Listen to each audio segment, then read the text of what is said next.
यह कहानी है राजू के बीमार माँ की। माँ क्या हुआ? आज तुम सो क्यों रही हो? उठो ना माँ, कुछ बोलो तो सही, क्या हुआ? लगता है माँ बीमार है। मुझे जल्दी से जल्दी वेद जी के पास जाना चाहिए और उन्हें यहाँ लेकर आना चाहिए। और राजू गांव में वेद जी के घर जल्द से जल्द जाता है। वेद जी जल्दी चलिए, मेरी माँ बीमार है। वह कुछ भी नहीं बोल रही है, पता नहीं क्या हुआ है। आप जल्दी से चलिए। राजू, तुम्हें चिंता करने की जरूरत नहीं है। मैं चलकर देख लेता हूँ। तुम्हारी माँ को और दवाई दे देता हूँ, वह जल्दी से जल्दी ठीक हो जाएगी। राजू और वेद जी घर की ओर निकल जाते हैं और घर आते ही वेद जी राजू की माँ को देखते हैं और राजू अपनी माँ की हालत देखकर रोने लगता है। राजू, तुम्हारी माँ की तबीयत ज्यादा खराब है और मेरे पास वो जड़ी बूटी भी नहीं है जो तुम्हारी माँ को ठीक कर सके। तो क्या मेरी माँ ठीक नहीं होगी? ठीक तो हो जाएगी राजू, पर जंगल के अंदर दक्षिण दिशा में वह पहाड़ी है। उस पहाड़ी पर एक जड़ी बूटी है जो हमेशा चमकती रहती है। वह तुम्हें लानी है, पर वहां बहुत खतरा है जंगल के रास्ते पर।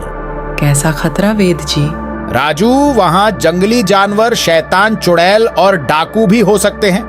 तुम्हारी जान को खतरा हो सकता है। लेकिन मैं जाऊंगा वेद जी, मुझे तो मेरी माँ को ठीक करना है। बस मैं जब तक आऊं आप मेरी माँ का ख्याल रखना। और इतना कहकर राजू जंगल की ओर निकल जाता है और घने जंगल के अंदर चले जाता है। राजू जैसे ही आगे बढ़ता है तो क्या देखता है, उसके सामने कोई खड़ा है। कौन हो तुम? तुमने मेरा रास्ता क्यों रोका है? हा हा हा हा हा हा, मेरा नाम शकीरा है और आज तुम्हें देखकर बहुत खुशी हुई, क्योंकि आज बड़े दिनों के बाद बहुत अच्छा भोजन मिलेगा और मैं तुम्हें अब खाऊंगा। पर तुम मुझे क्यों खाओगे?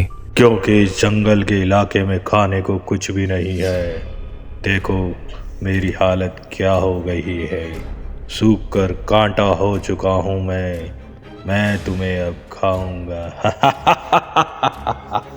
पर तुम मुझे मत खाओ, मैं मेरी बीमार माँ के लिए जड़ी बूटी लेने जा रहा हूँ। अगर मैं लेकर नहीं गया तो वो मर जाएगी। तुम्हारी माँ मरे या जिए, मुझे उससे क्या।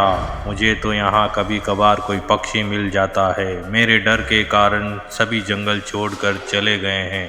अब तुम मुझे मिले हो खाने को तो मैं तुम्हें नहीं छोड़ूंगा।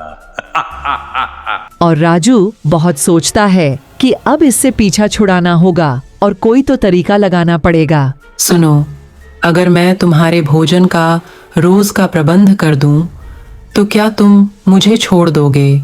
वहाँ रोज तुम्हें खाने को मिलेगा। क्या रोज भोजन मिलेगा मुझे? लेकिन मैं ये इलाका छोड़कर नहीं जा सकता, क्योंकि आगे किसी और का इलाका है। मेरी जान को खतरा हो सकता है। इस इलाके में है, तुम चलो मेरे साथ। तुमने कभी ध्यान नहीं दिया। और राजू उसे एक नदी के पास ले जाता है और कहता है, तुम इस नदी के अंदर जाकर रह लो। तुम्हें रोज ताजी ताजी मछलियाँ खाने को मिलेगी और तुम्हें कभी भूखा नहीं रहना पड़ेगा।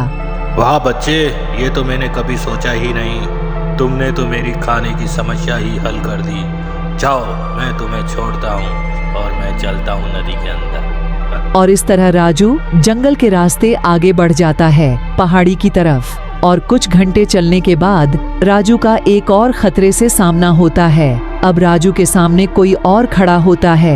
कौन हो तुम? रुक जाओ, कहाँ जा रहे हो? जी, मेरा नाम राजू है और मेरी माँ बीमार है। उसके लिए मैं पहाड़ी से जड़ी बूटी लेने जा रहा हूँ। लेकिन तुम आगे नहीं जा सकते। पर आप कौन हैं और मैं आगे क्यों नहीं जा सकता? क्योंकि मैं इस जंगल का राजा हूँ और मेरी आज्ञा के बगैर कोई आगे नहीं जा सकता। लेकिन मेरी माँ बीमार है। अगर मैं जड़ी बूटी लेकर नहीं गया तो वह मर जाएगी। लेकिन मैं सच कैसे मानूं कि तुम सच कह रहे हो? कहीं तुम वो जड़ी बूटी ले जाकर बेचोगे तो नहीं? मैं ईश्वर की शपथ लेता हूँ कि मैं सच कह रहा हूँ। जड़ी बूटी बेचने के लिए लेने नहीं जा रहा हूँ। इस पर राजा सोचता है और राजू को कुछ पीने के लिए देता है और कहता है, इसे पी लो। इसमें क्या है राजा जी? इसमें जहर है। अगर तुम सच कह रहे हो कि अपनी बीमार माँ के लिए जड़ी बूटी लेने जा रहे हो तो तुम बच जाओगे, और अगर झूठ बोल रहे हो तो तुम मारे जाओगे, समझे? ठीक है, मैं इसे जरूर पीऊंगा। और राजू जल्दी से उसे प्याले को पी जाता है और राजा देखता है कि पीने के बाद भी वह बच्चा जिंदा खड़ा था। तुम बहुत ही बहादुर बच्चे हो, डरे नहीं, तुमने अपने जान की परवाह नहीं की और जहर पी गए। तो क्या अब मैं जा सकता हूँ? हाँ हाँ बच्चे, तुम जा सकते हो, तुम सत्य कह रहे हो, तुम जा सकते हो। और राजू वहाँ से चला जाता है। उसका सामना कई जंगली जानवरों से होता है और उन सब मुश्किलों को पार करके राजू आगे की ओर बढ़ता है। उसने देखा कि पहाड़ी आ गई और जड़ी बूटी तोड़ने के लिए जाता है तो वह देखता है फिर से कोई खड़ा था। रुक जाओ बच्चे, इस जड़ी बूटी को मत तोड़ो। जी, मेरी माँ बीमार है, मैं उसके लिए जड़ी बूटी ले रहा हूँ। लेकिन मैं इसकी रक्षा करती हूँ, मैं तुम्हें ये जड़ी बूटी लेने नहीं दूंगी। लेकिन तुम भी एक औरत हो, तुम भी एक माँ हो, एक बच्चे का दर्द समझ सकती हो। बगैर माँ के बिना एक बच्चा कैसे जिंदा रह सकेगा? मुझे मेरी माँ के लिए यह जड़ी बूटी लेने दो। वाह बच्चे, तुमने ये बात कहकर एक चुड़ैल के अंदर की माँ को जगा दिया। जाओ ले लो इस जड़ी बूटी को और जाकर अपनी माँ को ठीक करो, मैं चलती हूँ। और राजू जड़ी बूटी लेकर गांव में आता है और आकर वेद जी को जड़ी बूटी दे देता है।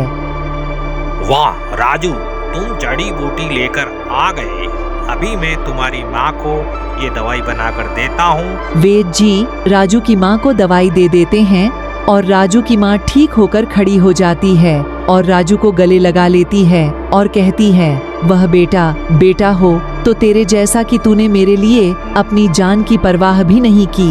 अगर वीडियो पसंद आई तो लाइक करें और सब्सक्राइब करके बेल नोटिफिकेशन को ऑन करें और हमारी सबसे पहले वीडियो आप तक पहुंच सके और आप उसका आनंद ले सके। धन्यवाद।